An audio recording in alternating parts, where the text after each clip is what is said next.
জয়গুরু। পরম প্রেমময় শ্রী শ্রী ঠাকুর অনুকূলচন্দ্রের আলোচনা প্রসঙ্গে প্রথম খণ্ড গ্রন্থ থেকে পাঠ। 22শে ভাদ্র 1347 শনিবার, ইংরেজি 7/9/1940। আজ কলকাতা থেকে তপতিদা মুখোপাধ্যায় জ্যোতির্বিদ এসেছেন। সন্ধ্যাবেলায় শ্রী ঠাকুর হাসি মুখে বাইরের চৌকিতে শুয়ে আছেন। সামনে পদ্মায় বেশ জল এসেছে। আকাশ মেঘমুক্ত, মৃদু মন্দ বাতাস বইছে। বহু দাদা ও মায়েরা শ্রী শ্রী ঠাকুরের চৌকির সামনে বসে আছেন। তপতিদার সঙ্গে কথা হচ্ছে। তপতিদা: আমার যখন যেটা প্রয়োজন কেমন জানি জুটে যায়। যখন দীক্ষার অত্যন্ত প্রয়োজন বোধ করছিলাম, যে হাকিমের কাছে গেলাম কাজে, হঠাৎ যোগাযোগ হয়ে গেল। শ্রী শ্রী ঠাকুর: দীক্ষাও হয়েছে জবর জায়গায়। কথায় কথায় শ্রী শ্রী ঠাকুর বললেন, আমাদের দেশে অনেক মানুষ আছে অনেস্ট, মোরালিস্ট, সৎ, নীতিপরায়ণ, সাধু বলে পরিচিত, কিন্তু তাদের মধ্যে অনেকে রিয়েলি ডিসঅনেস্ট, সত্যই অসাধু, সাধুর পোজ ভং নিয়ে চলে। একজন গুন্ডা, বদমাইশ, নুচ্চা, জোচ্চোর তাদের চেয়ে ঢের ভালো, যদি কিনা বাপ মা, ভাই বোন, আত্মীয় স্বজন, বাড়ি ঘর, টাকা কড়ি, নামযশ, মাল মশল্লা, সব সুখ দুঃখ, সব প্যাশন প্রবৃত্তি ছাড়িয়ে ইষ্ট স্বার্থ প্রতিষ্ঠা তার কাছে বড় হয়ে ওঠে। এক মুহূর্তে তার যা হবে, শত শত বর্ষ জপ করেও ওদের তা হবে না। দেখেন না হনুমান, ও বেটা আবার বামুনের বেশে রাবণের বাড়ি পুজো করতে যায় মৃত্যুবান চুরি করবার জন্য। দেখে মনে হয় কি শয়তান, কিন্তু সব কিছু তার পৃষ্ঠের জন্য।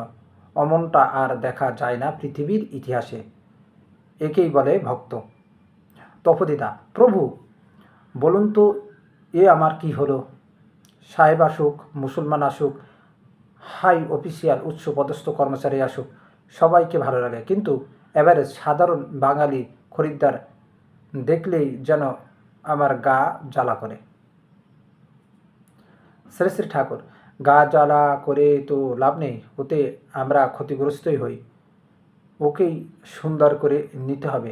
দেখেন, বাঙালির মতো এমন জান আপনি আর পাবেন না। গলাও তো ঢুকেছে দুটো জায়গায়, তাই যদি ঠিক করতে পারেন তবে হয়। প্রথম দোষ হচ্ছে পূর্ববর্তীকে মানে না এমন লোককেও আমরা গুরু বলে মানি।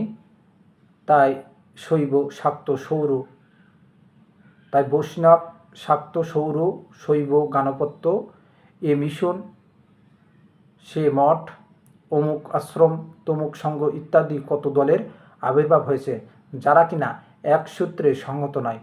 সত্যিকার গুরু যিনি, তার মধ্যে পূর্ববর্তী প্রত্যেকেই ট্রেস বের করা যাবে।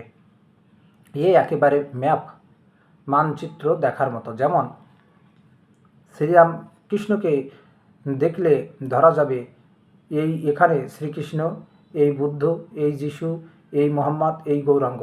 পরিষ্কার বোঝা যাবে সবাইকে, তার মধ্যে সবারই দেখা মিলবে। এই না হলে তিনি গুরু হবার উপযুক্ত নন। যুগপুরুষোত্তমকে কেন্দ্র করে সমন্বয়ী সংগতি অক্ষুণ্ণ রাখতে পারলে হাজার মতের লোক থাকলেও কিছু এসে যাবে না। আমাদের দেশে শ্রীকৃষ্ণ বা তৎজাতীয় মহাপুরুষকে না মেনে, অস্বীকার বা অপমান করেও মানুষ গুরুর আসনে বসতে পারে। এর চেয়ে দুরবস্থা আর কি হতে পারে? তারপর অনুলোম অসবর্ণ বিবাহের স্থগিতিও একটা মস্ত দোষ হয়েছে। অনুলোম বিয়ে ছাড়া বর্ণগুলির মধ্যে মিল আনা দুরূহ, আর প্রতিলোম যেন তেন প্রকারেণ বন্ধ করা চায়।